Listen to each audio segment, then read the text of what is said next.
The morning light at Dallas-Fort Worth International Airport had that flat, industrial quality unique to early October. The kind of light that doesn't flatter anyone, that falls on things like a tax auditor making notes. 12,000 people moved through Terminal D at that hour in the usual organized chaos. Rolling bags, half-eaten breakfast sandwiches, the low-grade anxiety of people trying to remember if they'd left the stove on. Gate agents hunched over their podiums. Monitors cycled through departure times in that cold, indifferent green. A child wailed briefly near the Hudson News kiosk, then stopped.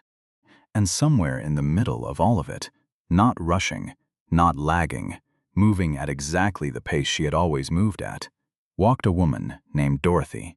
She was 64 years old, though you'd have to look carefully to confirm it. She had the kind of stillness about her that some people spend their whole lives practicing and never achieve. She wore a pair of dark wash trousers she had owned for 7 years, a pale blue cotton blouse ironed flat that morning at 5:30 a.m., and a pair of low-heeled slip-ons, the left one showing a scuff just below the toe that she hadn't noticed in the dark of the hotel room. Over her shoulder hung a canvas tote bag, the kind hospitals give away at health fairs. Inside it, her reading glasses in a cloth case, a thick biography of Thurgood Marshall, with a paper bag bookmark, a travel document pouch, and a stainless steel thermos of green tea. She had brewed herself using the in-room coffee maker and her own tea bags brought from home. She did not own designer luggage. She did not carry a branded handbag. She wore no watch, no rings, except for a thin silver band on her right hand that had been her sister's before her sister passed. To anyone watching, and people were watching, because airports are theaters, and everyone in them is both audience and performer. Dorothy looked like exactly what she appeared to be. A woman of ordinary means, traveling alone, carrying nothing that announced her. She approached the SkyReach Airlines premium check-in counter with the measured certainty of a person who has never in her life been in the wrong place, but has spent several decades of her life being told she was. Pay attention to the thermos. It will come back. The counter was staffed by 2 agents. One was a young woman named Renata, early 30s, red-framed glasses, the kind of smile that appears and disappears in under a second. The other was a man named Preston, mid-30s, broad-shouldered, with a short-cropped fit and the particular quality of attention that airport staff develop after years of appraising passengers, the way jewelers appraise stones, fast, practiced, and almost entirely about surface. Dorothy set her tote bag down and waited. She was not impatient. She had never been impatient. Patience, she had once told someone, was not the absence of frustration. It was the decision to keep frustration from driving. Preston noticed her first. It wasn't a long look, just a flicker, canvas tote to scuffed left heel to pale blue blouse that was clean but not new. He turned slightly toward Renata. Renata looked up, found Dorothy with her eyes, and something shifted in the arrangement of her face. Not dramatic, not even particularly visible, just a degree or two of warmth redirected. "Helping you?" Preston said when Dorothy stepped forward. The words were fine. It was the syntax, the missing "can I be" at the front of it, the bare minimum of professional courtesy stripped to its functional skeleton. That told you something. Dorothy placed her travel documents on the counter and smiled pleasantly. Good morning, Dorothy Sisson, checking in for the 8:47 to LaGuardia. Business class. Preston's hand paused on the keyboard before he started typing. Renata leaned in slightly, the way a person leans in when they're waiting to see something interesting happen. "Ma'am." Preston's voice had gone carefully neutral. "This ticket, you're saying this is your booking?"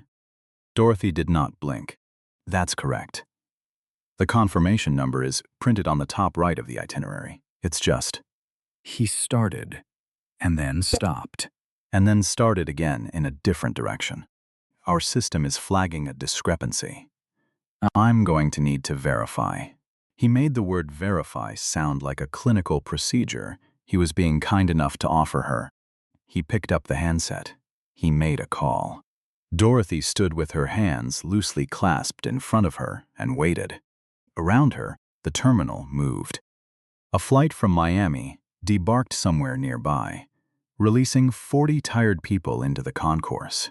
A cleaning crew moved through the far end of the hall with a low electric hum. She had seen this before. She knew exactly what it was.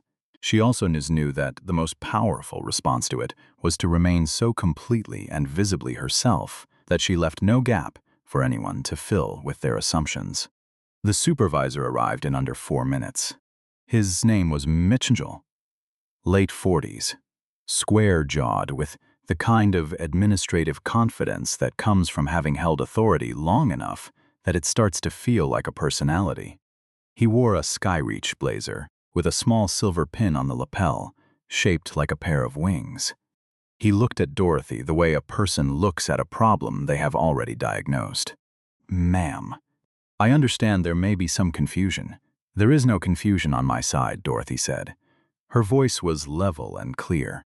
"I have a confirmed business class booking for the 8:47 departure to LaGuardia. I have my government-issued identification. I have the confirmation. I have the boarding pass generated by your airline's own website."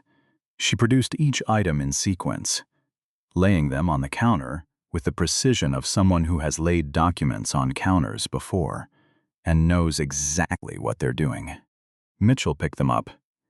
He examined them the way a person examines things when the goal is not to find what's there, but to find something that isn't. From the gate adjacent to the premium counter, a flight attendant named Sandra had drifted over. She was tall, composed, with the kind of uniform bearing that makes a person look like they're constantly performing for a training video. She looked at Dorothy. She looked at the canvas tote. She looked at the scuffed shoe. And then she leaned slightly toward Mitchell and, in a voice that traveled considerably further than she intended, said, "Is she in the right line? Premium's supposed to be 4. And then she finished the sentence with a meaningful tilt of her head in Dorothy's direction rather than with words, which was somehow worse. Someone nearby laughed, not loudly, a short sound quickly swallowed, the laugh of a person who recognized a joke they hadn't expected to find funny. One passenger pretended to look at his phone. Another looked directly at Dorothy with that tried to be neutral and wasn't. Dorothy heard all of it. She looked at Mitchell and said, with a composure so total it occupied the air around her like a physical presence, "I would like my boarding pass issued and my documents returned, please." Mitchell handed back the documents. He did not issue a boarding pass, ma'am. He said it with the practiced gentleness of a man who has confused condescension with courtesy. So many times the two have fused into one thing in his mind. "Our system is showing a verification flag on this reservation. The most straightforward resolution, given the time constraint on this departure, would be for me to rebook you in economy with a full fare reimbursement processed within 3 to 5 business days." He said it like he was doing her a favor. Dorothy looked at him for a long moment. "You are asking me," she said, "to accept a downgrade I did not request, did not earn, and am not required to accept, based on a system flag that does not override a confirmed and paid reservation. What I am hearing from you is not a policy. It is a preference dressed as a policy." Mitchell said he understood her frustration. Dorothy said she was not frustrated. She said she was accurate. She said the distinction mattered. This was the moment when Sandra, standing close enough that there was no ambiguity about who would hear her, turned to Renata and said it. Not quietly, not in a murmur, clearly, in the way a person speaks when they've decided that the people around them constitute an audience they're performing for. She doesn't look like she belongs in business class. I don't know why we're spending this kind of time on it. The gate area went strange, not silent. The airport never goes silent, but strange. Two passengers at the nearest seating cluster turned to look. One woman put her hand over her mouth. A man in a SkyReach polo near the jetway door took a half-step backward, as if increasing distance from the situation would decrease his association with it. Dorothy turned and looked at Sandra directly, not with anger, not with the trembling affect of a person who has been humiliated. Shooed. She looked at her the way a person looks at something they have seen before and recognize completely and are neither surprised by nor intimidated by. Then she turned back to Mitchell. I will require a formal record of this interaction, including the names of all staff involved, and a written statement of the reason my valid reservation is being denied. I am asking you to provide this before I move anywhere. Mitchell told her that wasn't something he could provide at the gate. Dorothy said she would wait. Now let me tell you what no one at that counter knew. 41 floors above street level in a glass tower on McKinney Avenue in Dallas, inside a corner office with a view of the city that required no embellishment. A man named James Ellison was running 15 minutes behind on a board call when his chief of staff knocked on the glass and held up a tablet without saying a word. James Ellison was 40 years old. He had been named president and CEO of SkyReach Airlines 13 months ago, the youngest person to hold that role in the company's history, and one of only a handful of people in that position at any major American carrier. He had a reputation in the industry for being impossibly calm in difficult situations and for having a memory that retained everything, including things people would prefer he forgot. He recognized his mother from the camera feed before his chief of staff had finished walking into the room. He would have recognized her in any resolution, in any light. He knew the exact way she held herself, the angle of her chin when she was deciding to remain patient, the particular stillness of her hands when she was being patient, the hard way. He had watched that posture his entire life.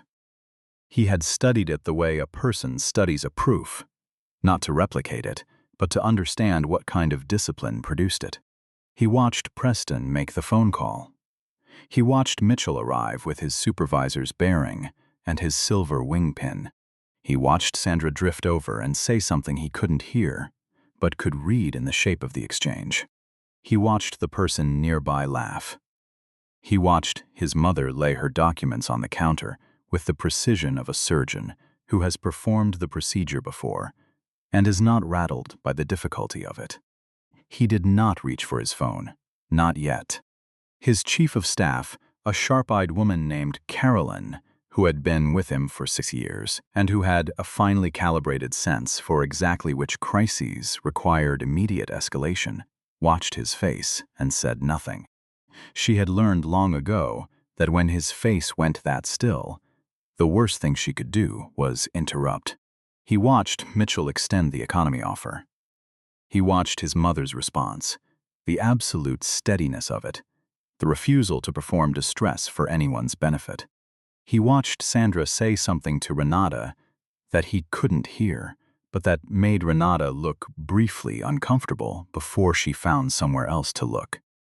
And then Sandra turned toward the gate seating area and said it. Whatever she said, the reading of the room was instantaneous. The turned heads, the covered mouth, the man stepping backward, the laugh that died almost before it started, but didn't die completely. James stood up. Carolyn, he said, I need you to call operations and have them hold the 847 to LaGuardia. Tell them, it's a priority protocol hold. Use the full code. He paused. And have someone flag the security recording for preservation from the last 20 minutes at the Terminal D premium counter. Carolyn was already dialing. Are you going down there? He was already moving toward the door. Get the car. Dorothy had been moved to the side of the counter for the third time.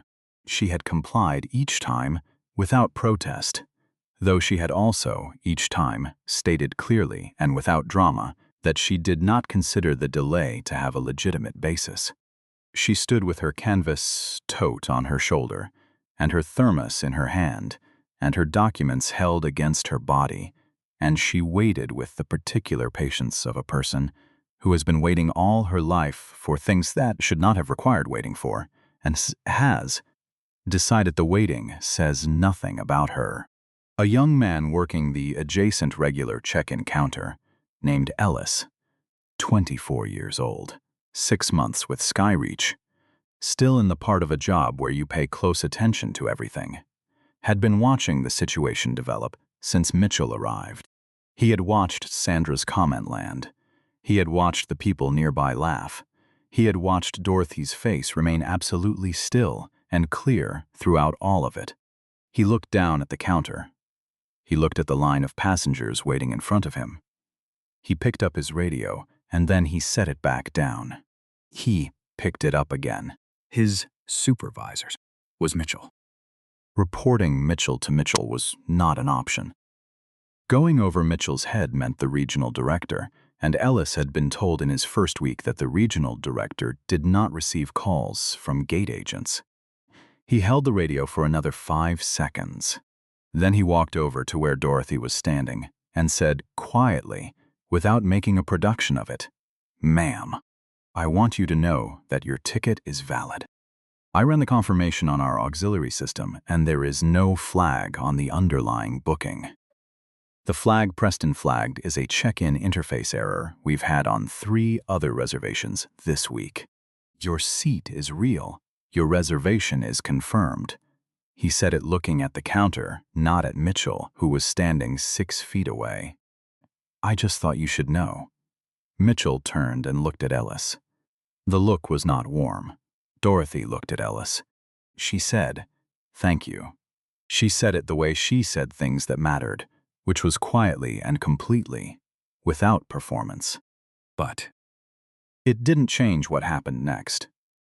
Because Mitchell, having committed to a position in front of his staff, and in front of a gate full of passengers, did what people do when the price of reversing course feels higher than the price of being wrong in the first place. He issued the economy boarding pass.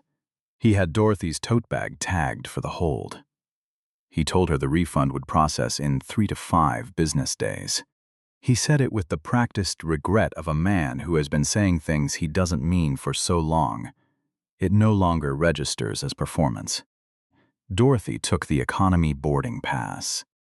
She looked at it for a moment, not with defeat, not with humiliation, with the clear-eyed attention of a person reading a document carefully before signing anything. Then she walked to gate D22 and took her seat in the economy boarding area. Sandra, back at the premium counter now, laughed at something Renata said. The gate area had returned to its ordinary rhythm. Mitchell straightened his blazer. The morning moved on. People boarded. Overhead announcements did their overhead announcement things. No one was thinking about Dorothy anymore. That is the thing about cruelty when it travels comfortably in professional wrapping. It finishes and moves on and leaves no footprint in the people who performed it, because they do not experience it as cruelty. They experience it as efficiency, as standards, as the correct execution of judgment. The 847 to LaGuardia was 12 passengers through boarding when the gate phone rang. Mitchell answered it.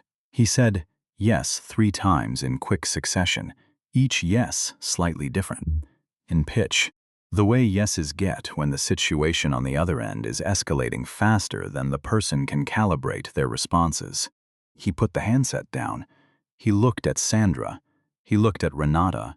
He looked at the jetway. He picked it back up and asked for clarification. The voice that gave him clarification was the voice of SkyReach's Director of Ground Operations for the Southwest region, and what she said to Mitchell in that call was brief and entirely without ambiguity. The 847 was being held on direct authorization from the executive level, and Mitchell should not allow the jetway door to close until he received further instruction. She said direct authorization from the executive level again, in case he had missed it the first time. He had not missed it. Sandra had stopped laughing. The aircraft door did not close at scheduled departure time. Inside the plane, the captain, a 22-year veteran named Hal, who had heard stranger instructions and had learned to proceed without editorializing, made the standard operational delay announcement in the unruffled cadence of a man who has been managing passenger anxiety for 2 decades. Operational reasons. The phrase that covers everything and explains nothing. In the economy section, Dorothy sat in seat 31F, with her canvas tote under the seat and her thermos in her lap, and looked out the window at the Dallas morning. The tarmac had that slight heat shimmer quality, even in October. The sky was pale and clear. She was thinking about her cousin in Queens who was expecting her Sunday, and about whether the theater district in Midtown had changed since she had last visited, and about the Thurgood Marshall biography waiting in her bag. She was not thinking about Mitchell. She had made a decision a long time ago about what to do with the Mitchells of the world, and that decision was, file it, understand it, and do not let it move in. She heard the shift in the cabin before she saw its cause. The way large enclosed spaces shift when something significant is moving through them. Not a sound exactly, but a change in the quality of the sound already there. Heads turning in a wave, murmurs in sequence. She looked toward the front of the plane. She saw her son before he saw her. She always saw him first.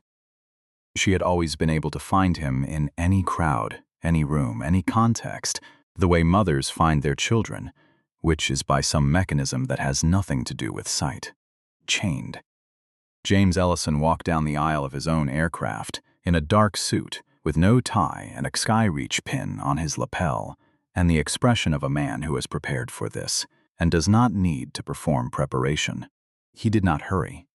He did not look left or right. He moved through the business class section without stopping, past the first rows of economy, and continued until he reached 31F. He stopped. He crouched down to her eye level, the way he had learned from her, because she had always come to his level rather than requiring him to reach for hers, and he looked at her. Mom. The cabin had gone completely still. Not gradually, completely, the way a room goes still when something is happening that overrides every private concern in it simultaneously. Dorothy looked at her son. Her expression did not change in the way most people's expressions change when they receive an unexpected kindness. It changed in a subtler way. A slight softening around the eyes. A letting go of something she had been holding without knowing she was holding it. She said, "She's aiming." "You didn't have to," he said. "Yes, I did." She reached up and adjusted the collar of his suit jacket, a small unnecessary correction to something that did not need correcting, and he held still and let her, the way he had always let her. Because he had understood, for a long time, that sometimes a person's hands need to do something in a moment when words are not enough and are also too much. Around them, the cabin watched. James stood. He turned to face the aisle. He did not raise his voice. He introduced himself by name and title. Not with ceremony, but with the plainness of a person who has found that clarity is kinder than theater. He said that the flight had been held because something had happened at the check-in counter that the airline needed to address directly, with every person in this cabin as witness, because the witnesses deserved to know what they had been part of. He said he had spent the last hour watching footage from the terminal's own surveillance system. He said he had watched a woman with a confirmed, fully paid business class reservation be questioned about the legitimacy of that reservation, be asked 3 times to step aside, be subjected to comments about her appearance and her belonging that were recorded on camera, and ultimately be removed from the seat she had purchased and issued an economy boarding pass without any legitimate basis for doing so. He said all of it in the same even, unhurried tone. The cabin absorbed it in silence. Then Carolyn, standing in the forward galley, connected a device to the cabin display system. On the seatback screens throughout the aircraft, business class and economy both. A recording appeared. It was 93 seconds of footage. It showed Dorothy approaching the premium counter. It showed Preston's pause before he started typing. It showed Mitchell's arrival and his managed expressions. It showed the tilt of Sandra's head and the sound, audible, clear, unmistakable in the silence of the terminal, of her asking whether Dorothy was in the right line because premium was supposed to be 4. It showed the laugh from the seating area. It showed Ellis walking over and speaking quietly to Dorothy. It showed Mitchell issuing the economy boarding pass. And it showed Dorothy taking it, looking at it, walking away. The woman in row 4 pressed her hand over her mouth and kept it there. The man in business class who had boarded without incident, who had breezed through the counter with his roller bag and his laptop case and received from Renata the full warmth of a greeting that Dorothy had been denied, stared at the screen with the expression of a person who is being asked to reassemble something that has just been broken and is discovering the number of pieces is larger than expected. Sandra, who had followed the operations team onto the aircraft and was standing near the forward galley, did not look at the screen. She looked at a point on the floor approximately 4 feet in front of her and did not move. Dorothy did not look at the screens. She looked at her hands. There is no satisfaction in watching the proof of something you already knew. The knowing was always the real thing. The proof just meant that other people now had to stop pretending they didn't know it too. James turned off the footage. He let the silence sit for a moment. He did not fill it. Then he said, "I want to ask one question. If this woman were not my mother, if she were a stranger with a confirmed ticket and a valid reservation who you would never see again, would what you just watched be acceptable?" Nothing moved in the cabin. "I didn't think so," he said. He looked toward the forward galley. Mitchell had come onto the plane behind the operations team and now stood near the bulkhead with the color of a man who has understood fully and finally the true dimension of what he has done. Not the professional dimension, not the procedural dimension, the human dimension. The part that was going to live in the specific geography of his memory for a very long time. Sandra stood beside him. Her jaw was set. Her hands were at her sides. James did not raise his voice. He said, "I'll speak with each of you at the gate." He said nothing else to them. He turned back to his mother. "Would you like to go to your actual seat?" Dorothy picked up her canvas tote. She picked up her thermos. She stood with the deliberate ease of a woman who has never needed to be restored to something she never lost. She said, "Let's go," and they walked together down the aisle toward the front of the plane. The CEO of SkyReach Airlines and his 64-year-old mother with her grocery store, tote bag, and her stainless steel thermos, and every set of eyes in that cabin followed them in silence, and not a single person reached for a phone. When they reached business class, James brought Dorothy to seat 4A, the window seat, the one on her original boarding pass, and he saw her settled with the attention of a son who has been paying close attention for 40 years and knows exactly how his mother takes a seat in a room that has been difficult.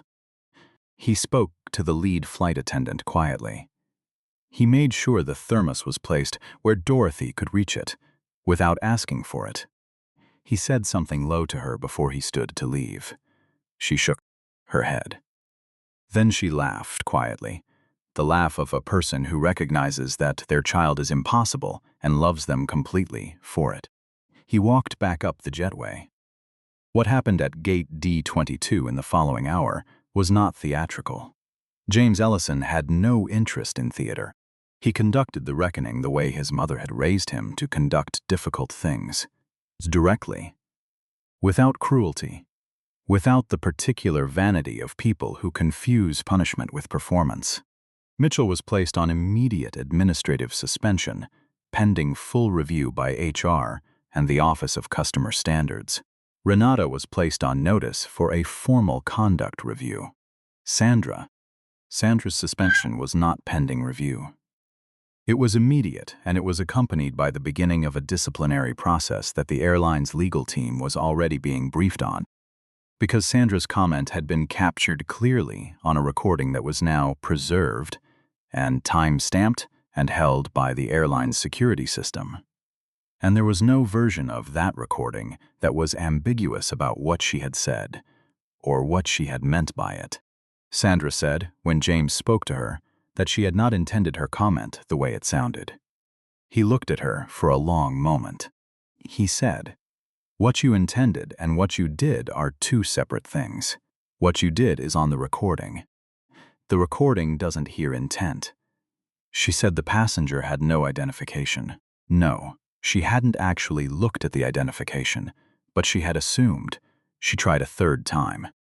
She said that in her professional judgment, based on the presentation of the passenger, James said, "Stop." She stopped. He said, "You made a determination about a person's right to be somewhere based on how they looked. And then you said that determination out loud, in front of a gate full of people, in a space where that person could hear you. And when people laughed, you didn't stop. Those are not judgment errors. That is a pattern." He paused. "We will be examining your full service history." They were. And what the Office of Customer Standards found over the following 3 weeks was not surprising to anyone who had been watching closely enough. 4 formal complaints from the previous 18 months, all from passengers in the economy and business class transition zone, all describing experiences that, on their face, could be attributed to isolated incidents. Together, they described something else. Sandra's suspension became a termination. Mitchell's review, compounded by the discovery that he had overridden a valid system flag that Ellis, 24 years old, 6 months on the job, had correctly identified as an interface error, resulted in his removal from supervisory status. The regional director, who had received one of those 4 complaints and filed it without escalation, received a formal letter. Ellis was offered a position in customer operations. He took it. James made 2 calls from the car on the way back to the office. The first was to the airline's head of training, to tell her that the incident would become the foundation of a mandatory system-wide retraining on equitable service delivery, beginning in 30 days. He told her it was not optional, and he did not ask her if it was feasible. The second call was to SkyReach's communications director, who had already seen the situation developing on social and needed 15 seconds of guidance before she knew exactly what to say. Then he put his phone in his jacket pocket and looked out the window at the Dallas streets moving past. And he sat with it. He sat with the version of this morning that almost happened.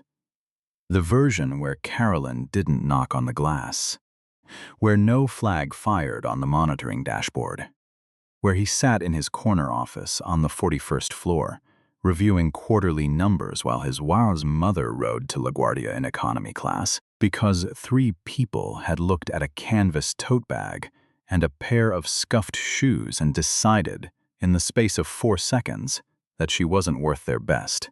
He thought about how close that version had been.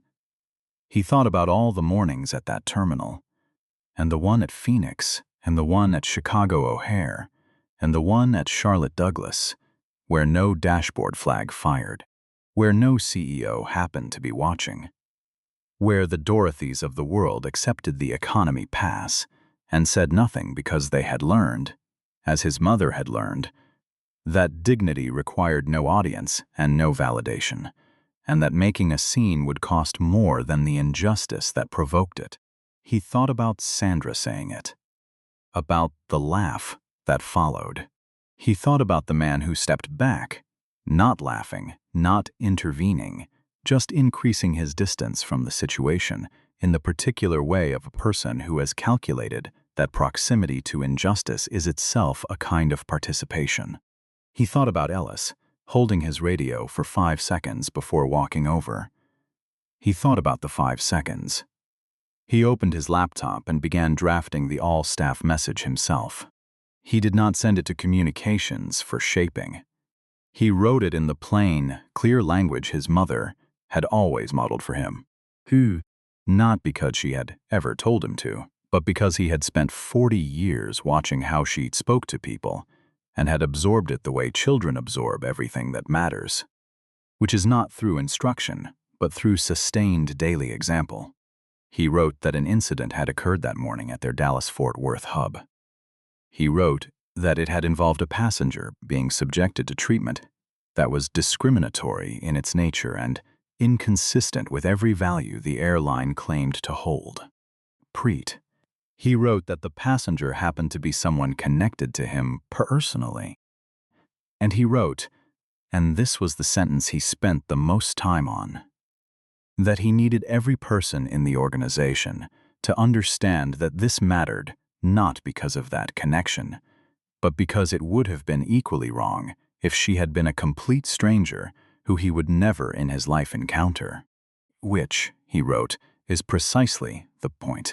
He wrote that he was going to ask a question and that he wanted every SkyReach employee to carry it with them. The question was this: if there were no personal connection, if there were no consequence, if no camera were recording and no one with authority were watching, would what you are about to do be right?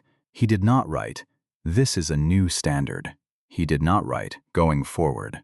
He wrote, "This question is not new. It is very old. The only thing that has changed is that today, the answer mattered in a way that was impossible to avoid." He read it once. He sent it.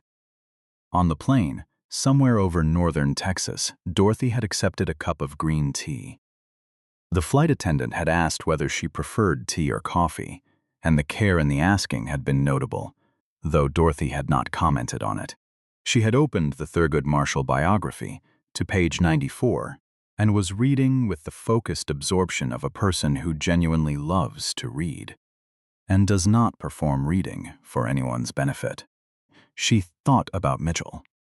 She thought about him without bitterness, because bitterness required ongoing maintenance, and she had never had the inclination for it.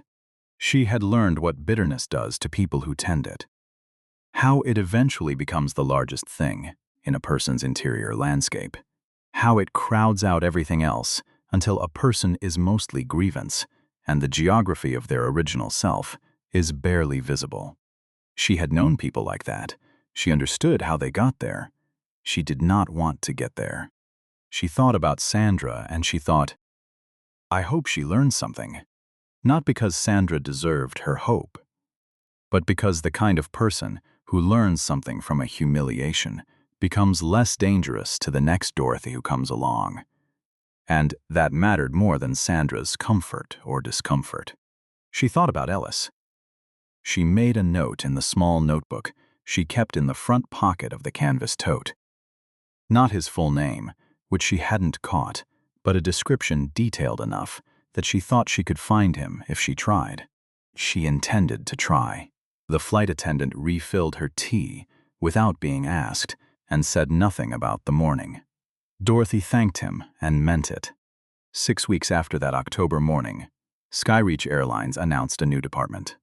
The Office of Customer Equity, staffed by 11 people with a dedicated line for reporting service pattern concerns that bypassed the regional management structure and reported directly to the executive level. 3 existing complaints were re-reviewed under the new framework. 2 of them resulted in actions that should have been taken 18 months earlier. The new mandatory service training program launched in 31 days, exactly as James had told the training director it would. It was built around a single case study. The case study did not use names. Ellis, 6 months into his new role in customer operations, was part of the team that reviewed the design of the training module. He read the case study summary on a Tuesday morning at his desk and sat for a moment with his coffee going cold in front of him and did not move. Then he picked it up, went to the window, and looked out at the Dallas skyline in the winter light, and thought about 5 seconds. about what 5 seconds costs and what it costs to waste them. Dorothy called her son the Thursday after she returned from New York, not to discuss what had happened at the airport. They had talked about it once, the night after she landed, and said what needed to be said, and then let it be what it was. She called to tell him about her cousin, about a gallery in Chelsea she had walked through, about a bookshop in the West Village that sold second-hand copies of things she'd been looking for years. She mentioned, almost as an aside, that she had found Ellis's full name through the airline's customer service line and sent him a letter, a handwritten one. Not about what had happened, not about gratitude in the way that made people uncomfortable. Just about the 5 seconds. About what those 5 seconds meant. About the kind of person who fills 5 seconds with an act, rather than with the calculation of whether the act is safe. James said he hadn't known she'd done that, Dorothy said. There are things I don't tell you. He was quiet for a moment. She said, don't be too hard on Sandra, he said. Mom, she said, I mean it. Punish the behavior. Hold the line. But don't stop at that.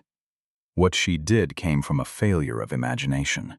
The cure for a failure of imagination isn't only consequences. It's exposure. It's time. It's someone eventually showing her what she missed. She paused. You have the power to make sure that happens in the right direction. That's rarer than you know. He was quiet for a long time. She knew what the quiet meant.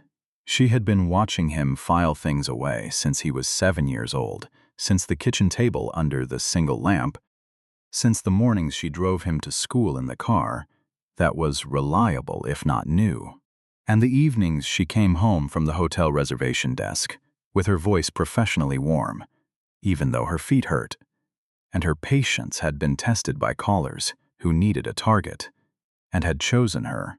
She had raised a person who listened. In a world that produced noise at industrial volume, she had raised a person who actually stopped and heard. I'll think about it, he said. Good, she said. Now let me tell you about this bookshop. The thermos sat on Dorothy's kitchen counter that evening, washed and dried and back in its place on the second shelf, to the left of the window, exactly where it always was. She had brewed herself a fresh cup of tea, and she sat in the reading chair by the lamp. The same reading chair she had owned for 19 years. The cushion, but the frame original. And she opened the Thurgood Marshall biography to page 112. Outside, a neighbor's dog barked once and stopped.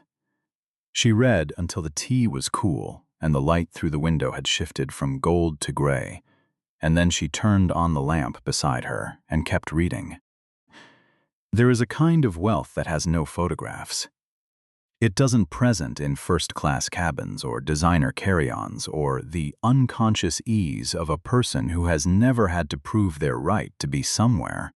It carries a grocery store tote bag without embarrassment. It brews its own tea and pours it into a steel thermos and does not explain this to anyone. It remains, through every small humiliation and every large one, so completely itself that the people doing the humiliating find, when the moment is over, that they have made no mark on it whatsoever. This kind of wealth is not passive. It is not resignation.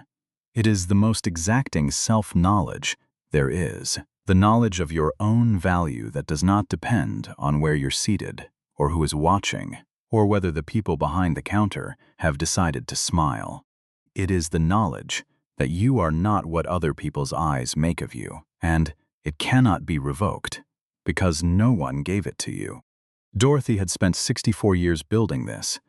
She would have had it if her son had driven a bus, if he had taught middle school, if he had fixed appliances in people's homes and come back tired and satisfied at the end of an honest day. She had not needed Marcus, James, to be a CEO. She had needed herself to be herself every day without flinching. She had done that. That was hers. Outside the window, the city settled into its evening sounds. Somewhere, flights were lifting off into the dark.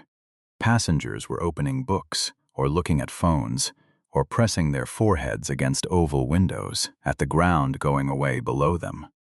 Gate agents were greeting people. Some of them warmly and some of them not, and the difference lived entirely in the small choice that each person made in the fraction of a second, between seeing someone and deciding who they were. Most of those choices would never be recorded. But some of them, the ones made in the rare moment when a person slows down enough to ask the real question, become something else. They become the texture of a life. They become the shape of a company. They become the small, irreversible commitments that determine what a person actually is beneath everything they wear and everything they carry. Dorothy turned a page. She already knew this. She had known it for a very long time. If this story found you, not because of the ending, but because you recognized someone in it, someone who has ever stood at a counter holding the right documents and been asked to prove themselves anyway, then stay with it for one more moment before you go. Hit like so, this finds the people who need it. Share it with someone who needs to be reminded they are not invisible. And leave a comment. Have you ever been in that room? Which side of the counter were you on? I read every single one.